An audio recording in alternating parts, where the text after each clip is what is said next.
So without further ado, I want to welcome our first speaker, Senior Master Sergeant Retired Phillip Monk. And come on up here, Phillip. Appreciate you being here with us. This is your mic. And for those of you who don't know, Phillip is going to give us your testimony about what's happened to you and your fight for truth. That's right. Thank you. All right. Well, I guess I'm in luck since it's debate night. We get to keep it short. My wife's always telling me I need to shut up. So listen, I really wanted to make tonight just special. You know, I sat down for a while and I was preparing a speech, and every time I would get to start and trying to put words on paper, it was really going to be able to communicate what I want to communicate to you.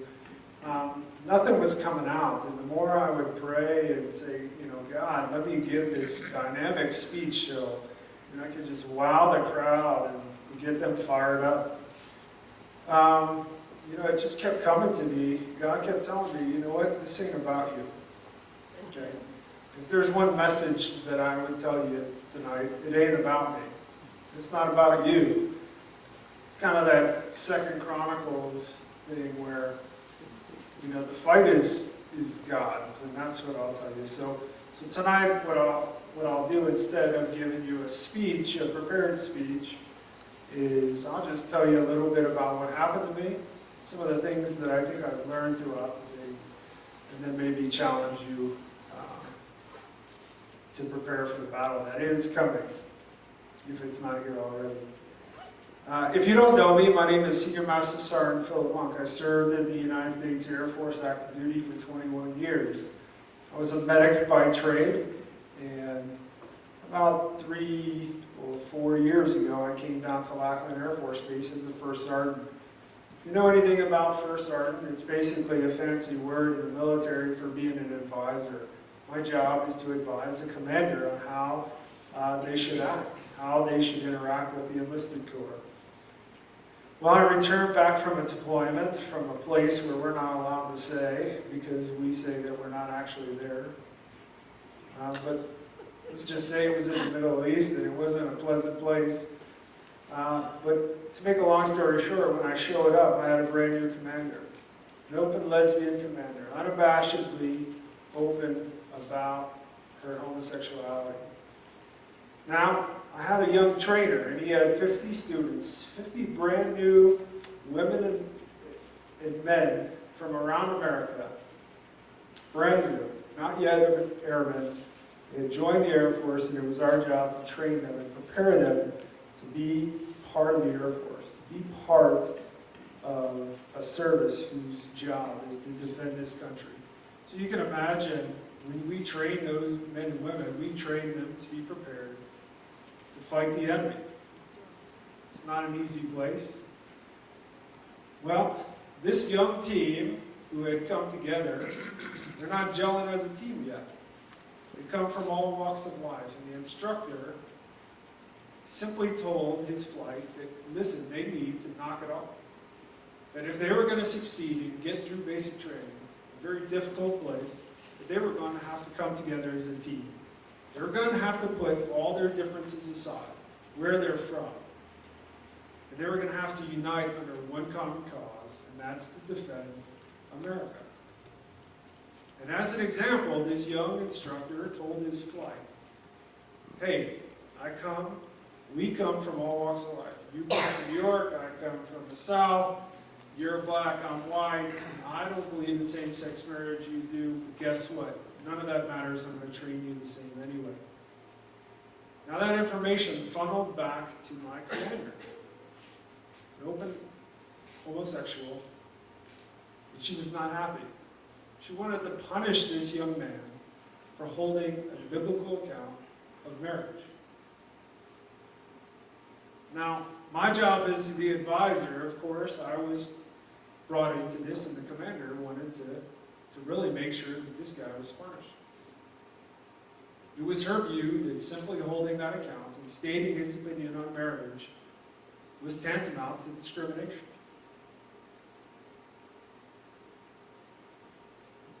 But you know, when this came about, I told a friend of mine, I said, you know, I was kind of laughing in my head because, you know, that's not discrimination. Marriage between man and a woman is not discrimination. That's the truth. So anyway, I told the commander that he should not be punished for this. This is America. We have the First Amendment here in America. And that he has the right to those beliefs. He didn't treat anybody differently. He didn't attack anybody. But that wasn't sufficient. Then, this commander couldn't believe that I could not see that this instructor's actions was discrimination. So she wanted to know my views about marriage. She backed me into a corner. Sergeant Monk, isn't it true that openly stating that your opposition to same-sex marriage or homosexuality is in fact discrimination? You know what I told her? I said, ma'am, you're not going to like the answer I'm going to give you. I have a religious belief, and I'm not going to be able to answer this question the way you want me to. And I'll tell you what, right afterwards, she was very upset. She made it very clear that I was no longer welcome in that squadron, and that I was to be on leave, and that she was going to expedite my assignment, my reassignment to a new location. So be it. But you know what? I'm not one to allow injustice. That's not what our country is about. You know, I served downrange as a medic. It was my job primarily. When I was in Iraq, there were 600 traumas. 600 times I was at a bedside watching men or women fighting for their lives, fighting for their arms, fighting for their lives, their legs. And I'll tell you, those men and women, when we go downrange and we do those things, we're fighting overseas with one thought, that what we're doing there means something, that we're defending this nation and the freedoms that we enjoy here. And I'll tell you what, coming back from that, I wasn't going to sacrifice and see those sacrifices and then allow my freedoms to be taken away by somebody just because they don't agree with me. So, to make a very long story short, I pushed back. I said, no, this isn't going to happen. And I did everything within my power within the Air Force. I went up to my superiors, and they all told me, you know what, Sergeant Monk, this is behind closed doors, where people will say one thing. They said, Sergeant Monk, you know what, you've had an impeccable career. This is an issue we don't want to get involved with. Just go to your new assignment, do great things, you're going to get promoted, you're going to be awesome, and it's going to be great. And I had to remind everybody in those meetings that the Air Force core values are integrity first. This was not about a situation. This was the right thing to do. You can't fire me and relocate me just because I don't agree with the commander. But nobody would stand up outside of a closed door. So I looked everywhere in the Air Force. I went to Air Force attorneys. Nobody could help. So what I had to do is I had to look. I went home. Nobody would help. So I went home, I Googled. I said, and I Googled, right, in the search bar. And I said, all right, and I have no money, so I need a free attorney, religious liberty, and Liberty Institute popped up. Never heard of it before, so I gave them a call, Liberty Institute, up in Plano, Texas. So I gave Liberty Institute a phone call. The lady on the other end said, I explained what was going on. She said, hold on 1 minute, we've been praying for somebody like you. Uh-oh. And I didn't really know how to take that. So anyway, she connected me to an attorney. An attorney's named Mike Berry. And he got on the phone and he said, hey, what's going on? I explained to him. And you know what? It was fantastic. Here was a Marine reservist, okay, a Marine lawyer. So when he's in the reserves, when he's called to active duty, served in Iraq, he was a JAG attorney, so he knows the military system. He taught at Annapolis, at the Naval Academy there in Annapolis. A constitutional expert was just recently hired. And he said, we're taking your case. And I said, well, thank you. And so, with Liberty Institute's help, we pushed back. It went public. We talked to Todd Starnes. Todd Starnes' article really, the funny thing is when I talked to Todd Starnes and he interviewed me, I said, listen, I don't know if I want to go through with this. And he said, why not? And I said, because it's going to cause a lot of problems. I said, they already don't like this idea that I'm pushing back on this. And Todd told me, he said, listen, when I do articles, it tends to make things a lot better for everybody. So trust me on this, let's go with it. That didn't pan out that way, I promise you that. But as soon as it went public, things got really tough. So with Liberty Institute's help, I went within Air Force channels and I filed a complaint, a religious discrimination complaint. So I get a phone call from a colonel, an 06 colonel. He says, hey, we got your complaint, we want you to come over, we want to talk to you. And I said, name the time and place and I'll be there. So 2 days later, I showed up to this meeting to talk to this colonel about my complaints. As soon as I walked in the room, do you know what he did? Does anybody know? In custody. Almost. He told me that I was under investigation. He read me my rights. The Air Force are called 32, Article 32 rights. Or in civilian, you have the right to remain silent. Anything you can say will be used against you in court of law. So I looked at the colonel and I said, wait a minute. I said, I'm a first sergeant. This is my whole job is to know law. I went to special school to know military law. I said, let me get this straight. I make a complaint of religious discrimination. And you're reading me my rights? And I'm under investigation? I said, let me ask you a question, sir. I said, if a female made a complaint of sexual harassment against her commander, I said, do you read her rights? Or do you investigate the commander? He didn't really have much to say. But I didn't have anything to hide. So I told that colonel everything about what happened. And you know what?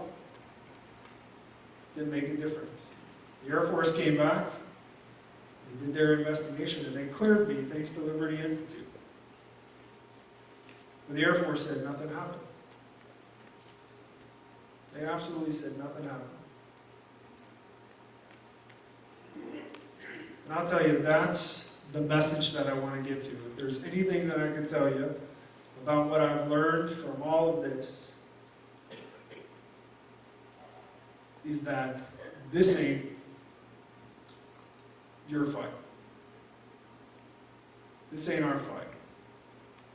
We are warriors in a battle, and this battle belongs to God. Amen.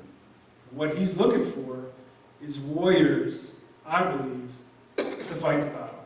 If you talk to Liberty Institute right now, and those guys have all kinds of cases, they are flooded day in and day out with people that are calling their office and say, hey, we need help because this is going on and this is going on. Military members, mind you. And every day they say, sure, we'll help you. All we need you to do is stand up and fight. You know how many do it? To this day, in the military, there's been 2 public. Myself and Chaplain Mater. Everything else has been handled in the background. The point I'm really trying to get to is that we need people to stand up and fight.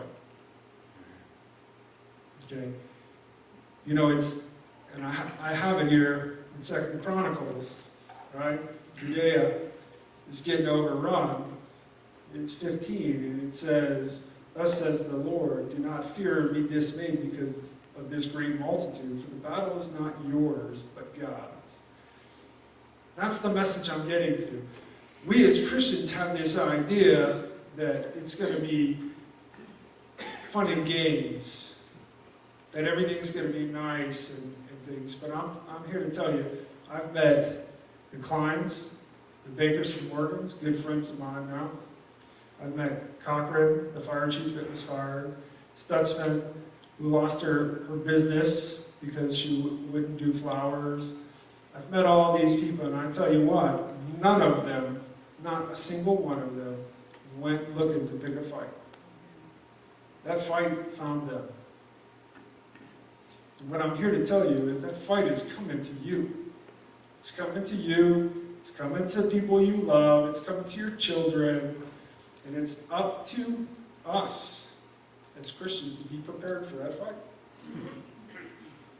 Because our country is in the condition it's in because Christians have sought on their hands.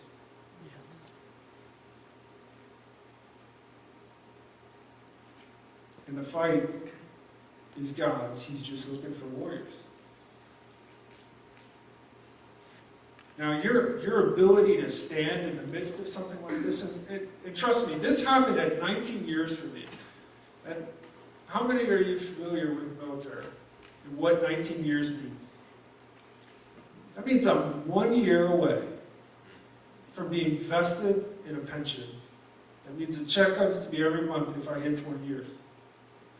1 year away when this happens. All I have to do, shut up, take it, go home, don't say nothing, and I make it to 20 years. I had everything to lose. And I'll tell you, you know what did it for me? Because I promise you I didn't want to. I didn't want this fight. I didn't want to be part of it. I didn't want to fight the battle. But my boys and I are sitting at the kitchen table after dinner, and we're having our Bible study, and we're talking about how, as Christians, we need to stand up.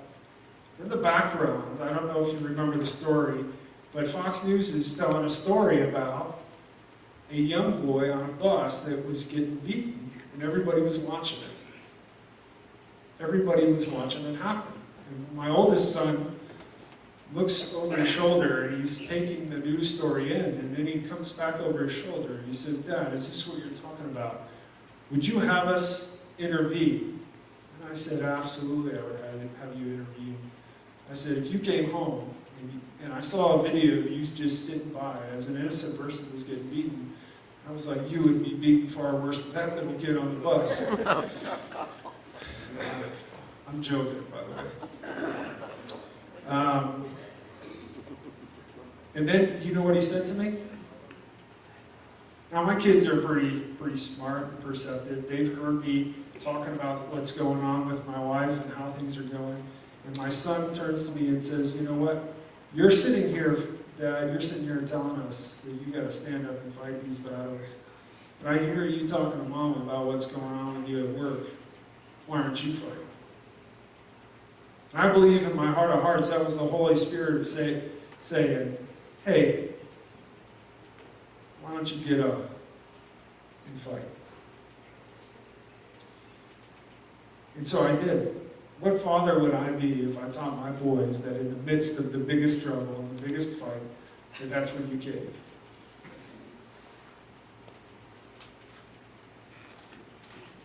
And I've learned through all this that when you fight back,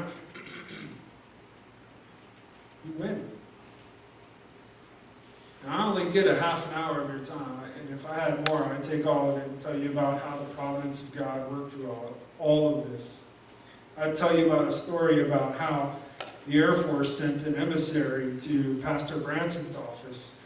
He said, hey, we need to get to the bottom of this, because this story is really getting out of the hand in the media, where the Air Force is not really looking all that good.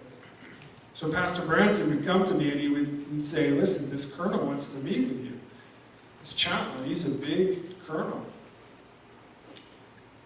And I'd ask him what's his name, and Pastor Branson would tell me, hey, it's Colonel Sheik, or something like that. And I would say, well, I haven't heard of this guy. So anyway, he'd set up this meeting that a general sent this colonel down.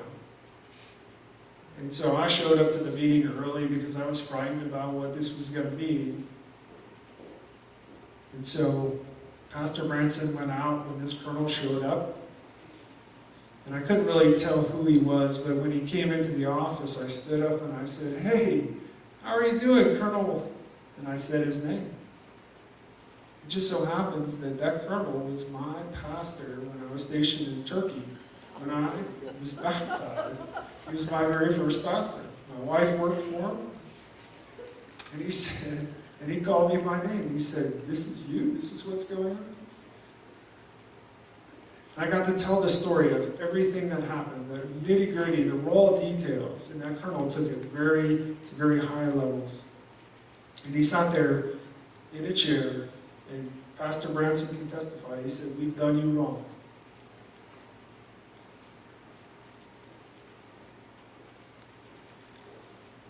And I can tell you stories about how my attorneys were in Louisiana for a personal event for a friend. Happened to go on stage, was called up on stage at this personal event, and happened to rub shoulders to shoulders with Tony Perkins from the Family Research Council. And my attorney had never met him before. And Tony Perkins leaned over to shake his hand, and he said, hey, I'm Mike Berry. You might know me. I am Sergeant Monk's attorney.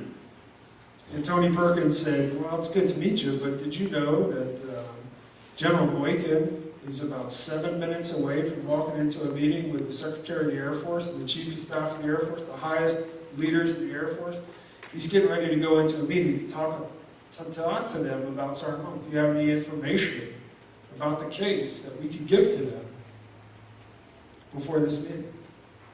And my attorney said, well, absolutely we do.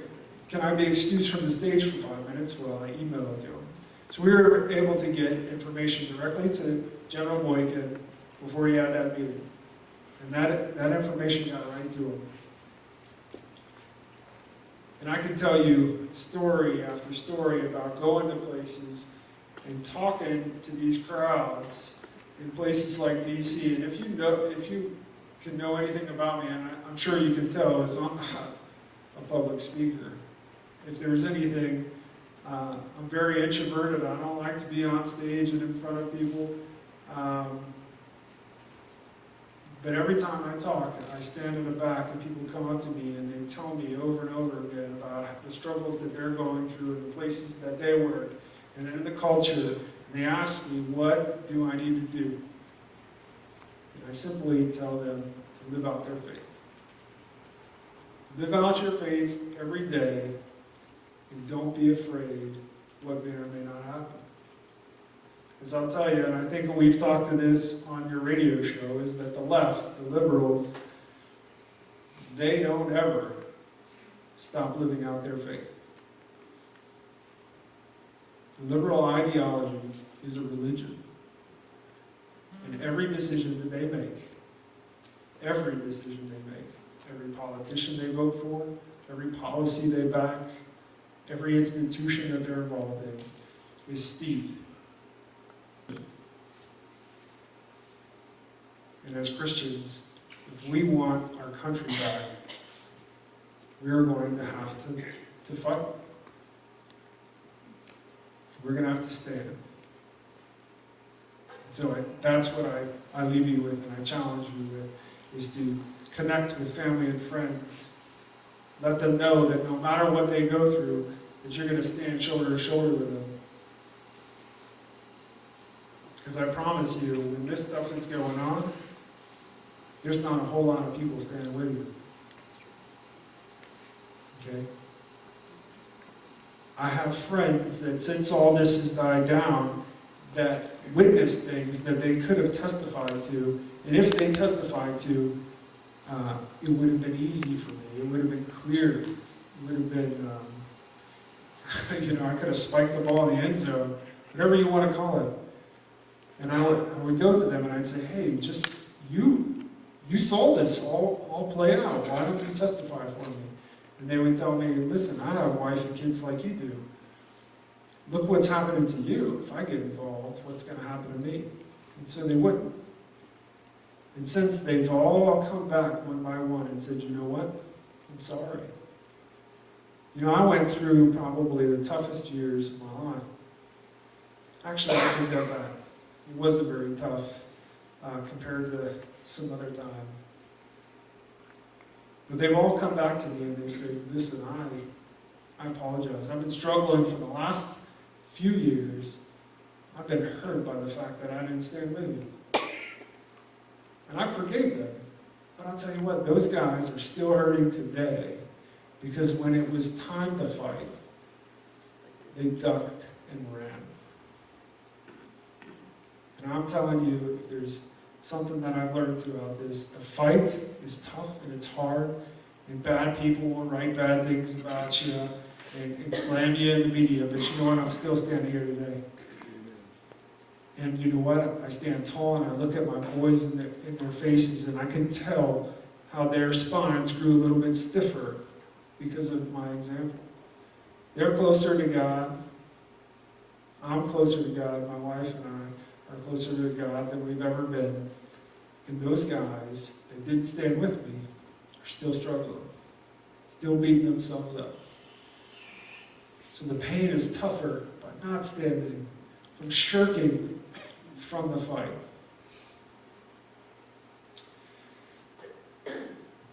So I beg you to fight back. Stand.